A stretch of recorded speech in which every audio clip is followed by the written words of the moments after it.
Classes. I am Rachna, your chemistry teacher. हमने अपने previous video lecture में टाइप्स ऑफ एसिड्स पढ़े थे। उनमें वाटर का कितना अमाउंट प्रेजेंट होता है उनके बेस पे हमने देखा था कि एसिड्स टू टाइप्स के होते हैं, concentrated acid and dilute acid. Okay, इसके अलावा हम लोगों ने देखी थी प्रिपरेशन ऑफ एसिड। हम एसिड को किन किन मेथड से प्रिपेयर कर सकते हैं। आज के वीडियो लेक्चर में हम लोग देखने वाले हैं properties of acid. So start करते हैं अपना वीडियो और देखते हैं एसिड की प्रॉपर्टीज के बारे में। यदि हमें पर्टिकुलर किसी भी सब्सटेंस की प्रॉपर्टीज की स्टडी करनी है तो हमें हमेशा उसके अंदर टू प्रॉपर्टीज को डिस्कस करना पड़ेगा। वन इज फिजिकल प्रॉपर्टी और सेकंड केमिकल प्रॉपर्टी। ओके, सो सबसे पहले इन दोनों प्रॉपर्टीज को डिस्कस करने से पहले हमें पता होना चाहिए कि फिजिकल एंड केमिकल प्रॉपर्टी होती क्या है। ओके, सो स्टार्ट करते हैं और देखते हैं सबसे पहले फिजिकल प्रॉपर्टी के बारे में कि फिजिकल प्रॉपर्टी क्या होती है। ओके, सो यदि पर्टिकुलर सब्सटेंस है, ठीक है, उसकी ऐसी प्रॉपर्टीज जो हम क्या कर सकते हैं विदाउट उसमें केमिकल चेंज किए पता कर सकते, आइडेंटिटी को चेंज किए बिना जो प्रॉपर्टीज हम बता सकते हैं किसी सब्सटेंस की, उसको बोला जाता है physical property. Okay, for example यदि हम एग्जाम्पल से बात करें तो मैंने कहा स्मेल। ओके, तो स्मेल क्या है? स्मेल फिजिकल प्रॉपर्टी है या केमिकल प्रॉपर्टी आपको पता करना है। तो आप क्या करोगे, कोई भी सब्सटेंस आपको गिवन है, कोई भी कंपाउंड मैंने आपको दिया है, तो आप उस पर्टिकुलर कंपाउंड को लोगे और उसको क्या करोगे स्मेल देखने के लिए कि कैसी है। सिंपल सी बात है, उसको लेके स्मेल करोगे। ठीक है, स्मेल करने के बाद में वो सब्सटेंस आपको कैसी स्मेल देता है उससे हमें पता चल जाएगा। तो इस प्रोसेस में एक्चुअली में हमने किया क्या उस सब्सटेंस को लेने से, उसको स्मेल करने से उसकी आइडेंटिटी चेंज हुई? नहीं हुई। क्या हमने इसमें कोई केमिकल प्रोसेस इन्वॉल्व किया? नहीं किया। इसका मतलब ये आपकी क्या है, फिजिकल प्रॉपर्टी है। ओके, सो फिजिकल प्रॉपर्टी हमें क्लियर हुआ क्या होती है। इसके अलावा फिजिकल प्रॉपर्टी क्या हो सकती है? टेस्ट हो सकता है। ठीक है, टेस्ट के अलावा फिजिकल प्रॉपर्टी की यदि हम बात करें तो फिजिकल स्टेट हो सकती है किसी भी कंपाउंड की, क्योंकि ये जितनी भी प्रॉपर्टीज मैंने बताई है ये कोई भी केमिकल चेंज इन्वॉल्व नहीं होता है इन प्रॉपर्टीज को देखने में। ओके, और ये हम किसी भी सब्सटेंस को पर्टिकुलरली देख के बता सकते हैं विदाउट उसकी आइडेंटिटी चेंज किए। ओके, यदि हम इसको एक एग्जाम्पल से समझना चाहे, हमने एक एग्जाम्पल लिया कि कोई एक ह्यूमन बीइंग है। ओके, हम उसको बाहर से देखकर उसके बारे में क्या क्या बता सकते हैं। तो हम क्या क्या डिस्क्राइब कर सकते हैं, उसके हेयर कैसे बता सकते हैं, हेयर का कलर ब्लैक है, ब्राउन है, कैसा है ये बता सकते हैं हम। आईज कैसी है, छोटी है, थोड़ी बड़ी आईज है, आईज का कलर कैसा है। ओके, उसकी हाइट कैसी है, हेल्थ कैसी है, मोटू है या पतलू है। ओके, ये सब चीजें हम बाहर से देखकर बता सकते हैं। तो वो सब चीजें किस में आती है, उस पर्टिकुलर ह्यूमन बीइंग की फिजिकल अपीयरेंस में आती है। ठीक है, क्योंकि हमने उन प्रॉपर्टीज को पता करने के लिए, क्या हमें उस इंसान का नेचर जानने की नीड है? बिल्कुल नहीं। तो हमें ना उसका नेचर जानने की जरूरत है और ना ही किसी और चीज की नीड है, हम सिर्फ देख के ही बता सकते हैं। ओके, उसी तरीके से फिजिकल प्रॉपर्टी होती है। अब आगे चलते हैं और देखते हैं अपनी सेकंड प्रॉपर्टी, और वो क्या है, chemical property. Okay, chemical property ऐसी प्रॉपर्टीज होती है जिनको पता करने के लिए हमें क्या करना पड़ता है, कोई भी केमिकल रिएक्शन करवानी पड़ती है। ओके, अब फॉर एग्जाम्पल हम कैसे समझे केमिकल प्रॉपर्टीज को। ठीक है, तो मैंने आपको कोई सब्सटेंस दिया और मैंने बताया कि ये फ्लेमेबल है या नहीं है, आपको ये बताना है। ओके, ठीक है, अब फ्लेमेबिलिटी होती है वो एक केमिकल प्रॉपर्टी है। कैसे, अभी हम देख रहे हैं। पहले तो हमें पता होना चाहिए कि फ्लेमेबल क्या होता है। कोई सब्सटेंस यदि हम उसको बर्न करते हैं तो वो बर्न हो रहा है या नहीं हो रहा है। ठीक है, ये जो प्रॉपर्टी होती है इसको बोला जाता है फ्लेमेबिलिटी। ओके, उस सब्सटेंस की इस प्रॉपर्टी को बोलते हैं फ्लेमेबिलिटी। ओके, तो यदि मैं बात कर रही हूँ आपसे कि कोई भी सब्सटेंस मैंने आपको दिया, ठीक है, अब मैंने इसके बारे में पूछा कि ये फ्लेमेबल है या नहीं है, तो आप क्या करोगे, सिंपल सी बात है, इसका कुछ अमाउंट लोगे और उसको बर्न करोगे। यदि वो बर्न होता है दैट्स मीन वो फ्लेमेबल है। और यदि नहीं होता है तो नॉन फ्लेमेबल है। तो इस फ्लेमेबिलिटी को चेक करने के लिए आपको क्या करना पड़ा? सिंपल सी बात है, हमने क्या किया? केमिकल रिएक्शन करवाई, उसको बर्न किया, ठीक है। और बर्न करने के बाद में हमने देखा कि वो फ्लेमेबिलिटी शो करता है या नहीं करता। तो उसकी इस प्रॉपर्टी को बताने के लिए हमें क्या कोई केमिकल प्रोसेस करना पड़ा? बिल्कुल करना पड़ा, ठीक है। हमने बर्न किया। ऐसी प्रॉपर्टीज को बोला जाता है केमिकल प्रॉपर्टी, और इसीलिए फ्लेमेबिलिटी आपकी क्या होती है? केमिकल प्रॉपर्टी होती है। इसके अलावा कोई सब्सटेंस है वो कितना ज़्यादा रिएक्टिव है किसी मेटल के केस में, नॉन मेटल के केस में, तो ये सब चीज़ें भी क्या होती है? केमिकल प्रॉपर्टीज में इंक्लूड होती है। ओके, तो क्या सबको क्लियर है फिजिकल एंड केमिकल प्रॉपर्टी क्या होती है? ओके, अब आगे चलते हैं। हमें किसके बारे में बात करनी है? एसिड की प्रॉपर्टीज के बारे में बात करनी है। इसका मतलब हम एसिड की भी टू प्रॉपर्टीज पढ़ेंगे, फिजिकल प्रॉपर्टी और केमिकल प्रॉपर्टी। सबसे पहले हमें डिस्कस करनी है एसिड की फर्स्ट फिजिकल प्रॉपर्टी। ओके, तो यदि एसिड की केस में हम बात करते हैं तो एसिड की 5 फिजिकल प्रॉपर्टी होती है। ओके, 1 हमें उसकी टेस्ट से रिलेटेड देखनी है, ठीक है। हमें फिजिकल स्टेट देखनी है। इसके अलावा हमें क्या देखना पड़ेगा कि वो हमारे कांटेक्ट में आता है तो हमारी स्किन पे क्या अफेक्ट डालता है, उसकी कंडक्टिविटी देखनी पड़ेगी। ओके, स्टार्ट करते हैं और देखते हैं उसकी फर्स्ट प्रॉपर्टीज से, दैट इज टेस्ट। अब आप सब लोग जानते हैं कि एसिड कैसा टेस्ट देते हैं। ओके, तो ये हम शुरू में जब हमने टॉपिक स्टार्ट किया था तभी पढ़ लिया था, तो हमें ये बताने की नीड तो है ही नहीं, ठीक है। आप सब लोग जानते हैं। तो एसिड कैसा टेस्ट देते हैं, टेस्ट में कैसा होते हैं? क्या एसिड सावर होते हैं टेस्ट में, खट्टे, ठीक है। तो ये हमें पता चल गया। बट क्या हम जितने भी एसिड प्रेजेंट है, हमारी लेबोरेटरी की बात कर ले या फिर आसपास जितने भी एसिड प्रेजेंट है, क्या सबको टेस्ट किया जा सकता है? तो सोचो इसका क्या आंसर होगा? बिल्कुल नहीं मैम, हम सबको टेस्ट नहीं कर सकते हैं, ठीक है। क्यों नहीं कर सकते हैं सबको टेस्ट? रीजन भी तो पता होना चाहिए। तो बेटा इसका रीजन ये है, सब एसिड्स को इसलिए टेस्ट नहीं किया जा सकता क्योंकि बहुत से ऐसे एसिड हैं जो नेचर में क्या होते हैं? कोरोसिव होते हैं, ठीक है। चलो ठीक है, हमने मान लिया नेचर में कोरोसिव होते हैं, but what is the meaning of corrosive? Okay, वो भी तो पता चलना चाहिए। तो बेटा कोरोसिव, यदि हम किसी सब्सटेंस को कोरोसिव सब्सटेंस की कैटेगरी में रख रहे हैं, दैट्स मीन वो ऐसा सब्सटेंस है जो हाईली रिएक्टिव होता है और ह्यूमन बीइंग को क्या करता है? बॉडी के अंदर जाके उनके लिविंग टिश्यूज होते हैं उनको डैमेज कर देता है। मतलब क्या वो हमारे लिए हार्मफुल है? बिल्कुल है, क्योंकि वो हमारे टिश्यूज को डैमेज कर रहा है। इसलिए कुछ एसिड्स को क्या बोला जाता है? हाईली कोरोसिव बोला जाता है, क्योंकि वो क्या करते हैं? बहुत ज़्यादा हार्मफुल होते हैं। अब ऐसे के एसिड की कैटेगरी में कौन से एसिड्स आते हैं? Concentrated H2SO4। H2SO4 को हम क्या बोलते हैं? Sulphuric acid. ओके, इसके अलावा कंसंट्रेटेड HCl आता है, ओके, और कंसंट्रेटेड HNO3 भी इसी कैटेगरी में आता है। ये तीनों के तीनों एसिड्स क्या होते हैं? हाईली कोरोसिव होते हैं नेचर में। तो हमें कभी भी गलती से भी इन एसिड्स को टेस्ट नहीं करना है। ओके, कहीं हम इन एसिड्स को लेके बैठ गए, नहीं हम तो इसे भी टेस्ट करके देखेंगे कि ये टेस्ट में खट्टा होता है या नहीं है। ओके, सो वो आपको हार्म कर सकता है। इसलिए हमेशा ध्यान रखें, जब लेबोरेटरी में वर्क करें तो भी इन एसिड्स को केयरफुली यूज करना है। ओके, चलो, तो इसलिए हम सब एसिड्स को टेस्ट करके नहीं बता सकते हैं। अब हम नेक्स्ट अपनी प्रॉपर्टीज देखते हैं, फिजिकल स्टेट, ठीक है। फिजिकल स्टेट कैसी होती है हमारे एसिड्स की? तो यदि हम स्टेट की बात करते हैं तो कोई भी मैटर, कोई भी सब्सटेंस आपके पास में है, वो कितनी फिजिकल स्टेट शो कर सकता है? कितनी फिजिकल स्टेट में एग्जिस्ट करता है? तो आपका आंसर क्या आएगा? हम सब जानते हैं, हमने पढ़ रखा है, 3 में करता है, ठीक है। और वो 3 कौन सी होती है? या तो वो सॉलिड में हो सकता है, या फिर वो लिक्विड स्टेट में हो सकता है, या फिर वो गैसियस स्टेट में हो सकता है। सो यहाँ पे बात है एसिड की, तो एसिड 2 स्टेट में एग्जिस्ट करते हैं।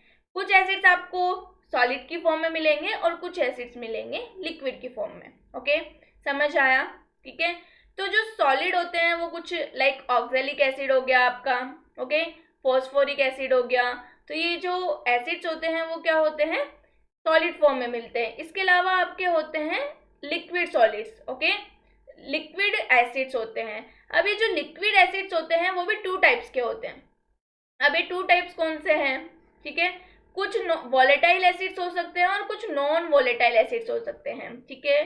क्या हो सकते हैं एसिड्स, लिक्विड एसिड्स भी 2 टाइप्स के हो सकते हैं, नेचर में वॉलेटाइल हो सकते हैं और क्या हो सकते हैं, नॉन वॉलेटाइल हो सकते हैं। क्या हमने ये वर्ड कहीं सुन रखे हैं, वॉलेटाइल और नॉन वॉलेटाइल? तो बिल्कुल सुन रखे हैं। प्रीवियस वीडियो लेक्चर में ही मैंने आपको बताया था कि वॉलेटाइल और नॉन वॉलेटाइल क्या होता है, ओके। तो आपका जो नॉन वॉलेटाइल एसिड है वो होता है H2SO4 और आपका वॉलेटाइल एसिड है वो हो सकता है एसिटिक एसिड, फॉर्मिक एसिड, ये सब वॉलेटाइल होते हैं, ओके। सो वापस मैं बता देती हूँ, आपको रिमाइंड करवा देती हूँ कि वॉलेटाइल एसिड क्या होता है। ऐसे एसिड जो क्या कर लेते हैं फटाफट से, जिनका वेपराइज होने की टेंडेंसी होती है, उनको किसकी कैटेगरी में कंसिडर करते हैं हम, वॉलेटाइल एसिड में, ठीक है। ऐसा होता है कि इन एसिड को यदि हम खुला छोड़ देते हैं तो ये फटाफट रूम टेम्परेचर पे ही वेपराइज हो जाएंगे और हमें जितना एसिड लिया था वो गायब हो जाएगा, हमें दिखेगा ही नहीं, ओके। तो ये हो गया वॉलेटाइल एसिड और नॉन वॉलेटाइल हमें पता चल ही गया, वो H2SO4 होता है, ओके। चलो, तो क्या हमें ये दोनों फिजिकल प्रॉपर्टी अच्छे से समझ आई? देखते हैं, देखो आपकी बुक में क्या लिखे हुए हैं। Physical property test, acids have a sour test, mineral acids like H2SO4 and HNO3 are highly corrosive in nature, therefore they should not be tested, ठीक है। आगे चलते हैं, देखो physical state, some acids are solid and some are liquids at room temperature. For example, आपकी ये जो table नजर आ रही है इसमें पूरे सॉलिड और लिक्विड एसिड्स के एग्जाम्पल हैं। अब ये जो टेबल है वो आपको याद होनी चाहिए, क्योंकि कभी कभी क्या होता है आपके एग्जाम्स में क्वेश्चंस पूछ लिया जाता है कि कौन सा वॉलेटाइल एसिड है, कौन सा नॉन वॉलेटाइल है, कौन सा सॉलिड एसिड है, ठीक है। चलो देखो, बोरिक एसिड सॉलिड होता है आपका, ऑक्जेलिक, टार्ट्रिक, सिट्रिक और फॉस्फोरिक, ये सारे के सारे एसिड किसकी कैटेगरी में आते हैं, सॉलिड एसिड की कैटेगरी में आते हैं, ओके।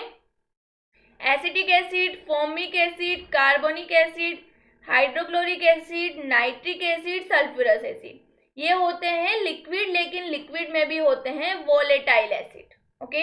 नॉन वॉलेटाइल एसिड अपना एक ही होता है और वो है H2SO4, जिसको हम क्या बोलते हैं, सल्फ्यूरिक एसिड बोलते हैं, ओके। अब हमारी थर्ड प्रॉपर्टीज पे चलते हैं और थर्ड प्रॉपर्टी है आपकी अफेक्ट ऑन स्किन, ओके।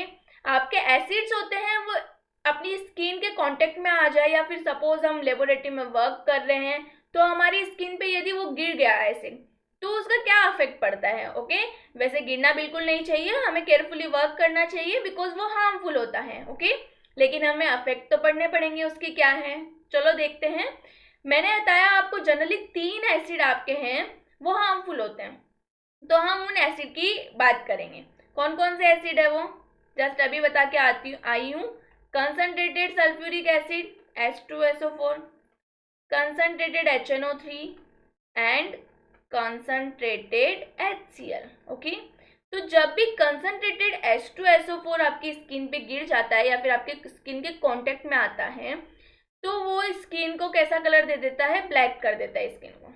मतलब सिंपल सी बात है, कोई एसिड गिरा है तो स्किन क्या हो जाती है, बर्न हो जाती है, वहां से बर्न हो जाएगी, ठीक है। और आपके हो सकते हैं कि बहुत छाले भी हो जाए वहां से जहां से जला है, ठीक है, इतना खतरनाक होता है एसिड, तो ये चीज हो सकती है।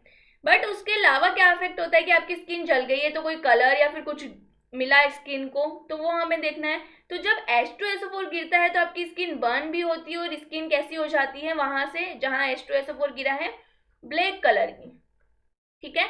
ऐसा क्यों होता है, H2SO4 होता है वो बहुत अच्छा डिहाइड्रेटिंग एजेंट होता है, ठीक है। कौन सा एजेंट होता है, डिहाइड्रेटिंग एजेंट होता है। अब डिहाइड्रेटिंग एजेंट क्या होता है हम ऑलरेडी पढ़ चुके हैं, ऐसा सब्सटेंस जो क्या करता है वाटर को रिमूव करने की कैपेसिटी रखता है। तो डिहाइड्रेटिंग एजेंट H2SO4 है। H2SO4 को जब भी कहीं पे भी मिलाया जाता है, कहीं पे भी रखा जाता है, तो यदि वह वाटर है उसमें तो उसको रिमूव कर लेगा। अब हमें ये सब चीज सबको पता है कि हमारी बॉडी में वाटर भी होता है, ठीक है। सेल से हमारी बॉडी बनी हुई है, सेल के अंदर सेल वॉल होती है, सेल मेम्ब्रेन होती है, उनमें वाटर के मॉलिक्यूल्स प्रेजेंट होते हैं। जैसे ही आपका एसिड गिरा, आपके कांटेक्ट में आया, सेल की, तो क्या करेगा, वहां से वाटर निकाल देगा। वाटर रिमूव हो गया। अब वाटर रिमूव होते से ही वो स्किन क्या हो जाती है, ब्लैक कलर की हो जाती है वहां से। ठीक है, तो H2SO4 का तो ये इफेक्ट होता है। अब यदि हम बात करें कि कंसंट्रेटेड HNO3 यदि आपके कांटेक्ट में आता है स्किन के, तो क्या होता है, तो कंसंट्रेटेड HNO3 आपकी स्किन को येलो कलर दे देता है। जैसे ही कंसंट्रेटेड HNO3 की उसमें आई स्किन कांटेक्ट में, तो वो येलो कलर की हो जाती है। बर्न तो होती है लेकिन येलो कलर की भी हो जाती है साथ में।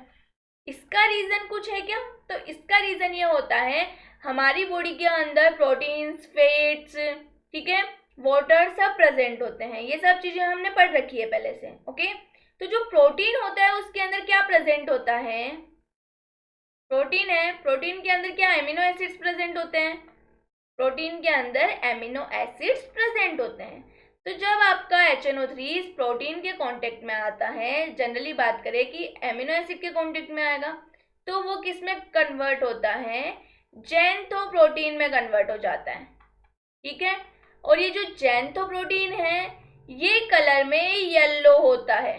ओके, इसीलिए आपकी जो स्किन होती है वो येलो कलर की हो जाती है। ओके, चलो कंसंट्रेटेड HNO3 का भी हमने देख लिया। अब हम बात करें कंसंट्रेटेड HCl। तो कंसंट्रेटेड HCl होता है वो आपकी स्किन को एम्बर कलर दे देता है यदि आपकी स्किन उसके कांटेक्ट में आती है। ओके, हमने प्रीवियस वीडियो में concentrated acid and dilute acid के बारे में बात की थी। यहाँ पे मैंने जो भी हार्मफुल एसिड बताया है वो कंसंट्रेटेड एसिड ही है। तो फिर आपका ये क्वेश्चन होना चाहिए कि क्या डाइल्यूट एसिड हार्मफुल नहीं होते हैं, तो इसका आंसर क्या होगा बेटा, डाइल्यूट एसिड होते हैं हार्मफुल, ठीक है, बट इतने ज्यादा नहीं होते जितने कंसंट्रेटेड होते हैं। कंसंट्रेटेड एसिड आपकी स्किन को बर्न कर देते हैं, बट डाइल्यूट एसिड होता है कि गिर गया है हाथ पे तो थोड़ा सा आपको वहां से स्किन में क्या हो सकता है, सेंसेशन हो सकता है, स्किन थोड़ी सी रेडिश हो सकती है, ठीक है, बट इतने ज्यादा हार्मफुल नहीं होते। व्हाट इज द रीजन, क्या आप में से कोई मेरे को इसका रीजन बता सकता है? तो इसका रीजन देखो ये है कि आपके जो कंसंट्रेटेड एसिड होते हैं उनमें जो एसिड होता है वो प्योर होता है। ठीक है, मतलब वाटर तो उस एसिड के अंदर बहुत कम होता है या न के बराबर होता है। लेकिन वहीं यदि हम डाइल्यूट एसिड में आए तो क्या उसमें वाटर का अमाउंट उस एसिड से भी ज़्यादा प्रेजेंट होता है। तो जब उसमें एसिड का अमाउंट ही कम है तो वो हार्म इतना ज़्यादा भी नहीं करेगा। ओके, यही रीज़न है कि कंसंट्रेटेड एसिड मोर हार्मफुल होते हैं देन डाइल्यूट एसिड। ओके, सो क्या ये कंसेप्ट सबका क्लियर हुआ? अब आगे चलते हैं अपनी फोर्थ प्रॉपर्टीज पे और वो होती है इंडिकेटर की प्रॉपर्टी। ठीक है, अब हम जब चैप्टर शुरू किया था तब हमने इंडिकेटर भी पढ़ा था। इंडिकेटर क्या होता है, इंडिकेटर होते हैं वो क्या करते हैं, यदि एसिड सॉल्यूशन के कांटेक्ट में आते हैं तो अपना कलर चेंज करते हैं। ओके, तो आपका जो ये सपोज यहाँ पे हमने लिया एक सॉल्यूशन, ठीक है, जो एसिडिक है, हमने इसमें ब्लू लिटमस पेपर डिप किया। ओके, तो जब ये blue litmus paper red colour का हो जाता है दैट्स मीन ये आपका जो सॉल्यूशन है वो क्या है, एसिड है। ठीक है, तो ये चीज हमेशा याद रखना, एसिड ब्लू लिटमस पेपर को रेड में कन्वर्ट करेगा और बेस जस्ट इसका उल्टा करते हैं। ओके, तो आप याद कैसे रखोगे, इसकी एक ट्रिक है, आपको एक नेम याद रखना है दैट इज अनिल। ओके, ए से याद रखोगे एसिड, एल से याद रखोगे लाल, और लाल को हम इंग्लिश में क्या बोलते हैं, रेड, और NI से आप याद रखेंगे नीला। ओके, ये ट्रिक है जस्ट याद करने की। तो एसिड क्या करता है, नीले को रेड में कन्वर्ट करता है, लाल में, मतलब ब्लू लिटमस को रेड लिटमस में कन्वर्ट कर देता है। ओके, तो क्या ये सबको याद हो सकता है इस ट्रिक से? ओके, तो आप इसको इस तरीके से याद रखें। इसके अलावा बेटा मिथाइल ऑरेंज, फिनोफ्थेलिन, ये भी बहुत से एसिड्स ऐसे हैं, बहुत से ऐसे इंडिकेटर्स हैं जो आपके एसिड के कांटेक्ट में आके अपना कलर चेंज करते हैं। ओके, इंडिकेटर्स की हमने बात ऑलरेडी करी है। इसके अलावा कुछ नेचुरल इंडिकेटर्स आते हैं, वो भी एसिड और बेसिक सॉल्यूशन के कांटेक्ट में आने पर अपना कलर चेंज करते हैं। तो वो कैसे ऐसे इंडिकेटर्स हैं, यदि मैं बात करूँ तो आपका केबेज का एक्सट्रैक्ट होता है, ठीक है, वो सॉल्यूशन बनता है उसका एक्सट्रैक्ट का। यदि हम उसको बेसिक मीडियम में और एसिडिक मीडियम में लाते हैं तो उस पर क्या इफेक्ट पड़ता है। ओके, तो जब हम एसिडिक सॉल्यूशन में उस एक्सट्रैक्ट को कांटेक्ट में लाते हैं एसिडिक सॉल्यूशन के, तो उसका कोई भी कलर चेंज नहीं होता है, वो रेड कलर का है तो रेड का रेड ही रहता है। बट जैसे ही उसको हमने किस में डाल दिया, किसके कांटेक्ट में लाया, बेसिक मीडियम के, ठीक है, बेसिक मीडियम के कांटेक्ट में लाते से ही इस रेड का कलर किस में कन्वर्ट हो जाता है, ग्रीन में। तो जैसे ही ग्रीन में कन्वर्ट हुआ हमें पता चल जाएगा कि ये किसके कांटेक्ट में आया है, बेस के कांटेक्ट में आया है, ठीक है। तो ये जो केबेस एक्सट्रैक्ट होता है वो नेचुरल इंडिकेटर है आपका।